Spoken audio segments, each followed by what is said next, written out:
অসাধারণ একটি RC racing drift কার।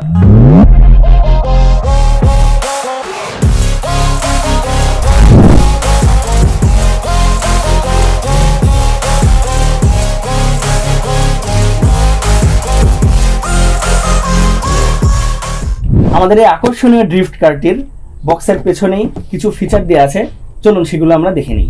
আমাদের এই গাড়িটি অপারেট হয়েছে 3.7 ভোল্টের একটা ব্যাটারিতে, যেটা রিচার্জেবল, এবং রিমোটকে কন্ট্রোল করার জন্য ডাবল এর 1.5 ভোল্টের দুটো ব্যাটারি ব্যবহার হয়। আমাদের রিমোটে যে বাটনগুলো দেওয়া আছে, ফ্রন্ট এবং ব্যাকের জন্য দুটো বাটন, ডান বামের জন্য দুটো বাটন, এবং অটো বাটন আছে, যে বাটনটাকে প্রেস করলে গাড়িটি অটোমেটিক কিছুক্ষণ অপারেট হবে, এবং স্মোকের জন্য একটি বাটন দেওয়া আছে। চলুন তাহলে এবার আমরা আমাদের সেই আকর্ষণীয় ড্রিফট কারটিকে দেখে নিই। বক্স খুললেই আমরা পেয়ে যাচ্ছি আমাদের সেই আকর্ষণীয় কাঙ্ক্ষিত ড্রিফট কারটি, যেটি আমরা প্রায় এক সপ্তাহ যাবত এটাকে আমরা টেস্ট করেছি এবং বিভিন্ন ধরনের রিসার্চের পরে সম্পূর্ণ রিভিউ ভিডিও নিয়ে আমরা আজকে চলে এলাম।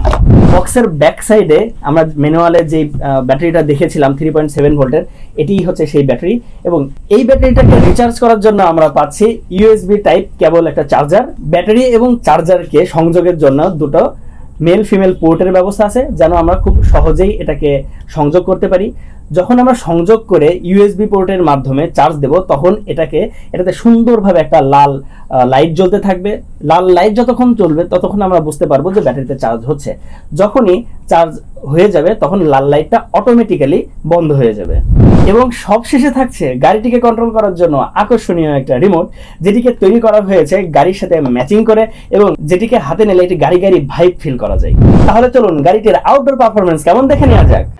বন্ধুরা, কারটিকে নিয়ে এবার আমরা আউটডোরে চলে আসলাম। আমরা দেখবো যে কত সুন্দরভাবে কারটিকে ড্রিফট করা যায়। প্রথমে আমরা ড্রিফটটা দেখবো, সেজন্য গাড়িটিকে রানিং করে আমরা সুন্দরভাবে ড্রিফট করার চেষ্টা করলাম। এবার আমরা আরো ভালোভাবে ড্রিফট করা যায় কিনা সেটা দেখবো। আরো সুন্দরভাবে আমরা রানিং নিয়ে আসলাম এবং সুন্দরভাবে ড্রিফট করার চেষ্টা করলাম। আমাদের বাজেট ফ্রেন্ডলি এই গাড়ির ড্রিফটিংটা মোটামুটি সন্তোষজনক ছিল।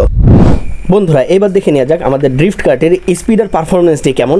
স্পিড পারফরমেন্স দেখার জন্য আমরা গাড়িটিকে চালিয়ে দিলাম, এবং 2.4 গিগাহার্জ গাড়িটি অপারেট হওয়ার কারণে সুন্দরভাবে আমরা কন্ট্রোল করতে পেরেছি। এখানে যদিও বেঁধে যাওয়ার সম্ভাবনা ছিল। এইবার দেখবো খোলামেলা জায়গায় গাড়িটি বাধামুক্তভাবে কতটুকু ভালো পারফরমেন্স দিতে পারে। যদিও আমরা গাড়িটির সর্বোচ্চ স্পিড তোলার চেষ্টা করেছি, সামনে অনেক বাধা পেয়েছে, কিছু ভাঙা জায়গা ছিল, সবগুলো বাধাকে অতিক্রম করে গাড়িটি আমরা সুন্দরভাবে আবার ফিরিয়ে নিয়ে আসতে সক্ষম হলাম।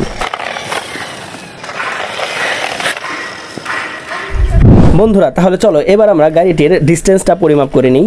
আমরা সুন্দরভাবে গাড়িটি চালানোর চেষ্টা করছি এবং আমরা দেখব যে কত দূর পর্যন্ত গাড়িটির ডিস্টেন্স পাই নিখুঁতভাবে। ইতিপূর্বে আমাদের যে স্ট্যান্ড কার ছিল এবং হচ্ছে আমাদের রক রোলার কার ছিল, রক রোলার কারের থেকে প্রায় 3 গুণ দূরত্ব পর্যন্ত আমাদের এই গাড়িতে যাচ্ছে। যদিও এটা ড্রিফট কার, কিন্তু এর ডিস্টেন্সটা অনেক দূর পর্যন্ত যাচ্ছে। 2.4 গিগাহার্জের অপারেটিং সিস্টেম থাকার কারণে এখন পর্যন্ত আমরা দুর্দান্ত একটি পারফরমেন্স পাচ্ছি। যদিও ইতিপূর্বে আমাদের যে রক রোলার কারটির অপারেটিং সিস্টেম দেখেছি সেটা ছিল মাত্র 27 মেগাহার্জের, সেই তুলনায় আমাদের ড্রিফট কারটির অপারেটিং সিস্টেমটা দুর্দান্ত পাচ্ছি আমরা। গাড়িটিকে প্রায় 100 মিটার দূরত্বে নিয়ে যাওয়ার পরেও কানেকশন ছেড়ে দিচ্ছে না, আমরা নিখুঁতভাবে এর কন্ট্রোলিংটা পাচ্ছি।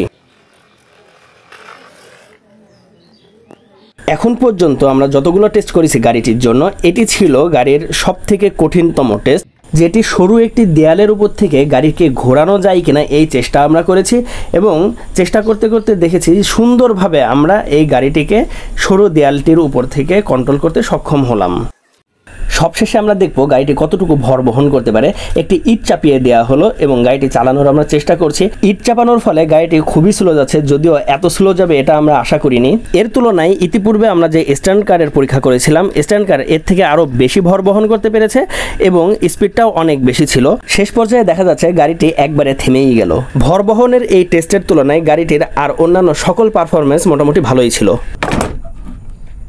আউটডোর থেকে বিভিন্ন ধরনের টেস্ট করার পরে আমার কাছে যেটা সব থেকে বেশি মজা লাগলো সেটা হচ্ছে আমরা ডিস্টেন্সটা অনেক দূর পর্যন্ত পেয়েছি। প্রায় 100 মিটার পর্যন্ত এই ডিস্টেন্স আমরা অনেক সুন্দরভাবে রিমোটের মাধ্যমে কন্ট্রোল করা গেছে, যেটা আমার ইতিপূর্বের যতগুলো গাড়ি ছিল কোনোটাতেই এত দূরত্ব থেকে সুন্দরভাবে আমি কন্ট্রোল করতে পারিনি, যেটা পারফরমেন্সটা আমি এটার থেকে পেয়েছি।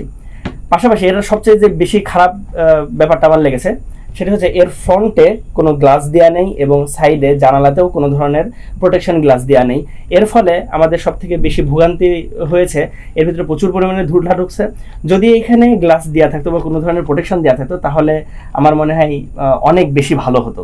তারপরে আপনাদের কাছে কোন কোন বিষয়গুলো সব থেকে বেশি ভালো লাগছে এবং কোন কোন বিষয়গুলো সব থেকে বেশি খারাপ লাগছে সেটা অবশ্যই কমেন্ট সেকশনে জানাবেন, এবং অবশ্যই লাইক এবং শেয়ার করে আমাদেরকে ভিডিও বানানোর জন্য আরও বেশি উৎসাহিত করবেন। কেমন ভিডিও বানালে আপনাদের বেশি ভালো লাগবে, কী ধরনের ভিডিওটা আপনারা বেশি চাচ্ছেন, অবশ্যই আমাদেরকে কমেন্ট সেকশনে জানাবেন। আশা করি ভালো থাকবেন, সুস্থ থাকবেন। দেখা হবে পরবর্তী ভিডিওতে।